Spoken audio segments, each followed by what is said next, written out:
میرے بچپن کی بات ہے، عمر تھی کوئی 8-9 سال. میں مسجد سے نماز پڑھ کے نکلا تو ایک بڑی بھی کھڑی تھی. مجھے کہنے لگی بیٹا ادھر آؤ. ان کی گود میں بچہ تھا، رو رہا تھا. کہنے لگی اس کو درود پڑھ کے دم کرو. میں نے درود شریف پڑھا، دم کیا. میں نے پوچھا اس سے کیا ہوگا؟ کہنے لگی کہ بچہ ٹھیک ہو جائے گا. ابھی یہ سارے نیک لوگ مسجد کے اندر ہیں، جب یہ سارے باہر آئیں گے تو اس بچے پہ درود پڑھ کے دم کریں گے، بچہ ٹھیک ہو جائے گا. اور واقعی بچے ٹھیک ہو جاتے ہیں. آج جو لائنیں چائلڈ اسپیشلسٹ کے باہر لگی ہوتی ہیں، بچوں کو لے کر لوگ بیٹھے ہوتے ہیں، پہلے یہ لائنیں ہمارے بچپن میں مسجد کے باہر ہوا کرتی. مغرب کی نماز کے بعد لائن لگی ہوتی، جن کے بچے بیمار ہوتے لوگ نکلتے، دم کرتے، بچے ٹھیک ہو جاتے. کیوں؟ جب میں نے اس پہ غور کیا کہ ایسا کیوں ہوا، مجھے یاد نہیں پڑتا کہ میں کبھی چائلڈ اسپیشلسٹ کے پاس بچپن میں گیا ہوں. ہمارے دور میں تو ایسا کچھ تھا ہی نہیں. تو اس کی وجہ کیا تھی؟ وجہ یہ تھی کہ لوگ تقسیم کرتے تھے.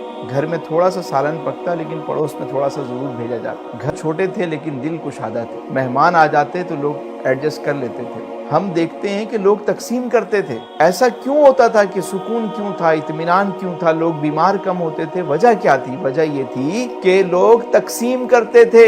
جمعرات ہوتی، کوئی ریوڑیاں بانٹ رہا ہے، کوئی جلیبیاں بانٹ رہا ہے، کوئی میٹھے چاول پکا کے تقسیم کر رہا ہے. ارے تقسیم کرتے تھے. سبزی لینے جاؤ تو سبزی دینے والا سبزی دینے کے بعد تھوڑا سا دھنیا، پودینہ، تھوڑی مرچیں ویسے ہی ڈال دیتا تھا. گوشت والا گوشت تولنے کے بعد ایک ہڈی، ایک بوٹی ویسے ایکسٹرا دے دیتا تھا. چاول والا تھوڑا چاول زیادہ ڈال دیتا، دال دینے والا دال تھوڑی ڈال دیتا. ہوٹل میں گریوی الگ سے مل جاتی تھی. اب سب کچھ کمرشل ہو گیا.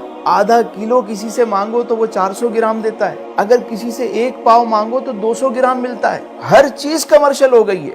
یاد رکھیے، اگر آپ کھانا تقسیم کریں گے، آپ کا کھانا کبھی کم نہیں. آپ کسی کے لیے پانی کا بندوبست کریں گے، جہاں پانی نہیں ہے پانی کا انتظام کریں، آپ کے گھر کا پانی کبھی کم نہیں. اگر آپ لوگوں کے لیے کپڑے کا بندوبست کرتے ہیں، سردی میں لحاف کا بندوبست کرتے ہیں، آپ کے گھر کی عزت، چادر ہمیشہ محفوظ رہے. آپ کے تن کے کپڑے کبھی کم نہیں. آپ علم بانٹیں، آپ کا علم بڑھے گا. جو چیز تقسیم کریں گے وہ بڑھتی رہے گی. یاد رکھیے، جس کنویں سے لوگ پانی نکالتے رہتے ہیں اس میں تازہ پانی آتا رہتا ہے. جہاں لوگ پانی نکالنا چھوڑ دیتے ہیں، جوہڑ بن جاتا ہے، کائی جم جاتی، اس پانی میں بدبو پیدا ہو جاتی. جو مال تجوریاں بھر بھر کے رکھتے ہیں اور اللہ کی راہ میں تقسیم نہیں کرتے، وہ مال یوں ہی رہ جاتا ہے. اچانک جب وہ مال نکالنے کی بات آتی ہے تو مال کے ساتھ ساتھ صاحب مال بھی نکل جاتا ہے اس صدمے سے.